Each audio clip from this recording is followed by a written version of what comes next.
Daniel, ¿cómo te va? Estamos en una de las peores crisis de la República Argentina. Vos que tenés experiencia en el tema, podés abrir un abanico de ideas, porque hay gente muy angustiada sobre este tema y es bueno que uno le lleve cierta tranquilidad.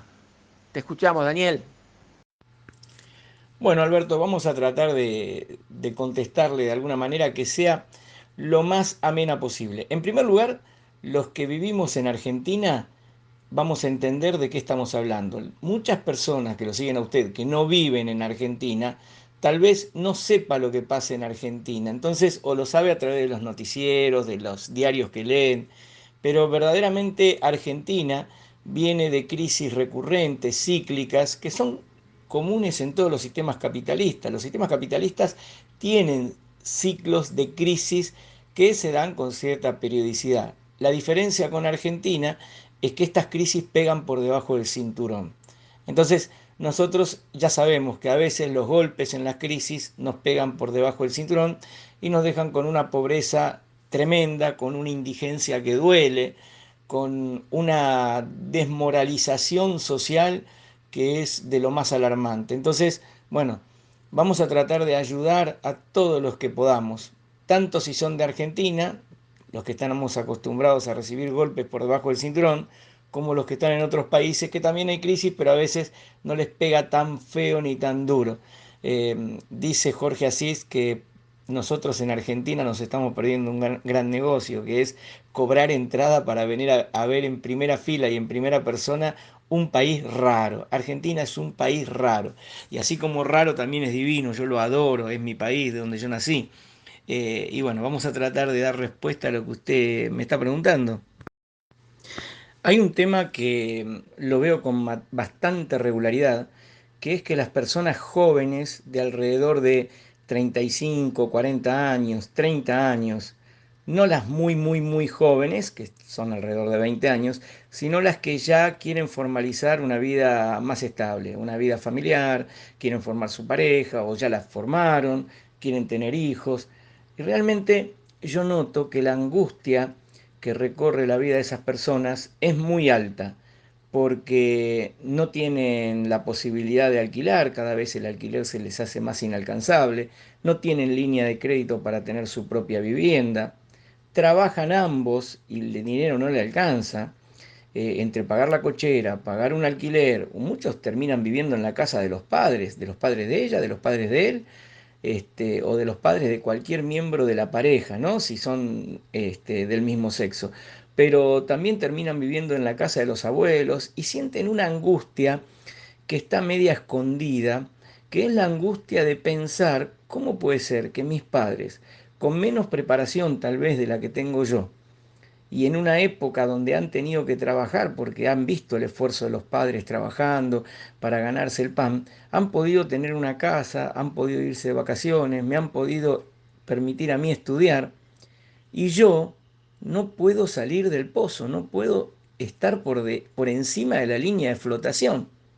Entonces, esto le trae una angustia que yo le diría que hasta es existencial. Las personas dicen, ¿seré yo el problema? Porque mis viejos también me hablaban de tiempos difíciles, pero ellos crecieron.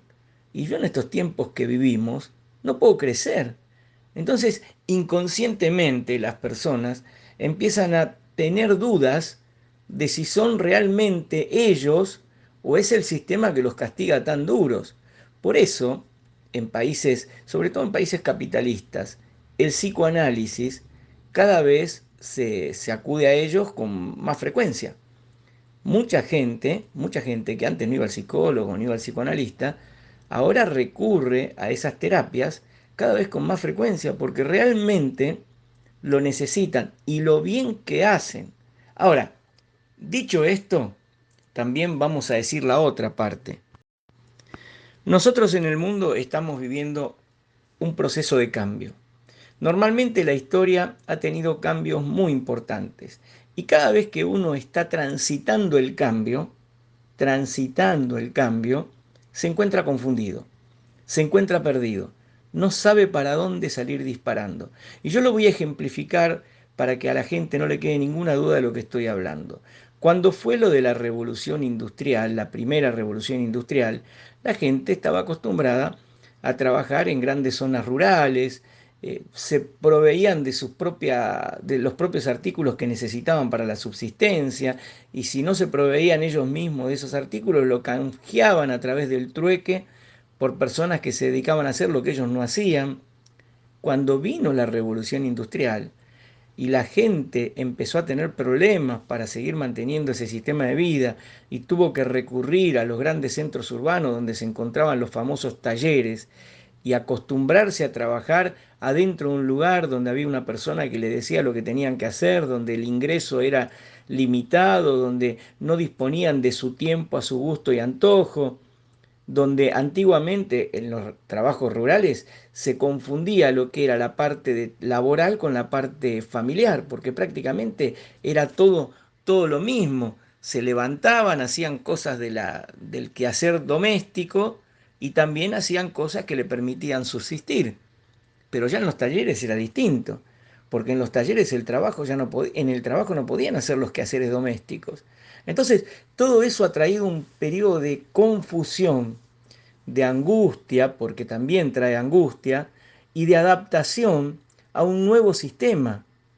Luego, cuando se empezaron a automatizar los sistemas productivos, las grandes cadenas de montaje, las líneas de montaje, donde cada cual tenía que hacer una tarea específica y no hacía otra tarea, porque los primeros que trabajaban en los talleres cuando vino la revolución industrial eran prácticamente personas que hacían todo el proceso de un determinado producto. Entonces, empezaban con un pedazo de madera y terminaban haciendo una silla y todo pasaba por la mano de estas personas. Pero cuando vinieron las líneas de producción en serie, uno era el que redondeaba la madera en el torno, el otro era el que la pegaba donde la tenía que pegar, el otro era el que la lustraba. Y el que la lustraba no ponía la madera en el torno. Entonces, cada cual hacía una tarea específica y no hacía otra. Entonces, eso también vino a traer en la persona que trabajaba un grado de insatisfacción muy importante, porque ellos, si bien sabían que estaban haciendo parte del proceso en las operaciones que tenían que realizar, no se sentían que su aporte era algo que integraba el producto terminado, no lo veían así. Ellos sabían que estaban pegando esas patas en algún lado, pero no veían todo el trabajo realizado desde que se corta la madera, se procesa, se trabaja en el torno, se pega, se ilustra, se embala, se lleva a los depósitos y luego a los comercios donde se va a comercializar. Ellos veían una pequeña partecita, entonces sentían que el producto estaba enajenado de su colaboración. Eso trajo también un problema. Y nosotros ahora, no vamos a decir todos los procesos evolutivos que hubo a lo largo de la historia, pero nosotros ahora, en la época de la información y la comunicación, en la época de la inteligencia artificial, en la época del mundo globalizado a través de la web, estamos viviendo un cambio tremendamente profundo. Yo, sin ir más lejos, le digo, por ejemplo, cuántas personas tienen su mamá, su papá, incluso su abuelita vivos y que no soñaban con tener un celular en la mano y hoy mandan WhatsApp con cierta dificultad, pero lo mandan, miran la información en las redes sociales, hasta sacan fotos, ¿no? Y parece que si no tuviesen ese celular están perdidos. ¿Cuántas veces en reuniones familiares, si uno pudiese tomar una fotografía oculta, instantánea, se ve a cada uno de los miembros de la familia con el celular sentados en un mismo lugar físico, pero cada uno conectado con su propia realidad? Entonces, esto ha traído un cambio muy profundo en la humanidad y ese cambio se está produciendo ahora. Entonces, nosotros estamos en el medio de un cambio de paradigmas, un cambio de sistema, un cambio en lo laboral, un cambio en lo económico, un cambio en lo comunicacional. Todo este cambio nosotros lo vivimos en el medio de la turbulencia, en la turbulencia de pasar de un sistema que ya quedó viejo y que se está volviendo rápidamente obsoleto, a un nuevo sistema que se está instalando y que nos tiene preparadas infinidad de cosas nuevas que todavía ni siquiera imaginamos que existen, pero que ya están trabajando los grandes centros de de desarrollo futurista en estas cuestiones. Entonces, no se alarmen si están perturbados, porque estamos en el medio de un cambio de época y eso nos pasa a todos. Dicho esto, podemos decir a las personas que ya están trabajando dentro de una organización, sea una empresa, una fábrica o sea un comercio, que las posibilidades de ascender y de hacer la gran diferencia a través del ascenso cada vez son menores.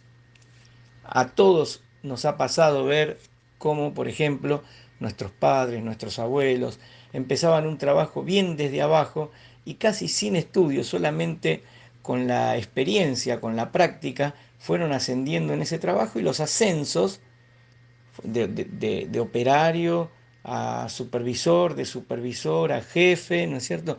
Los ascensos se producían con un gran acompañamiento económico. Hoy por hoy ya no es tan así. Primero que los ascensos prácticamente son muy pocos los lugares donde se producen. No digo que no se producen, pero cada vez se producen con menos frecuencia. Y después que la diferencia económica no es tan grande entre un puesto inferior y un puesto de mayor incumbencia. No me gusta decir un puesto inferior. Tampoco me gusta decir un puesto de más o menos responsabilidad. Y esto es bueno aclararlo. Todos los puestos son de máxima responsabilidad. Porque si yo barro en una empresa, mi responsabilidad es barrer y barrer a la perfección. Entonces yo tengo la máxima responsabilidad de barrer con eficiencia y con eficacia. Y si una persona es gerente general, tiene la máxima responsabilidad en gerenciar adecuadamente la empresa. O sea, todos tenemos la máxima responsabilidad. Lo que sí tenemos es diferente incumbencia. Creo que con esto vamos poniendo las cosas en su lugar, porque a mí no me gusta decir, no, ahora lo subieron a un puesto de más responsabilidad. No, la responsabilidad sigue siendo la misma. Vos tenés que trabajar con el mismo compromiso y el mismo grado de responsabilidad.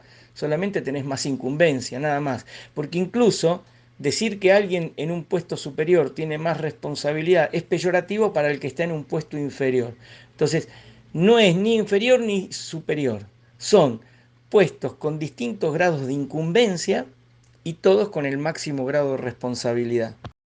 Y como veníamos diciendo, ya no se da eso que se daba antes, que se podía pasar a un puesto de mayor incumbencia con un sueldo mucho más alto. Incluso hoy por hoy es muy difícil encontrar trabajos.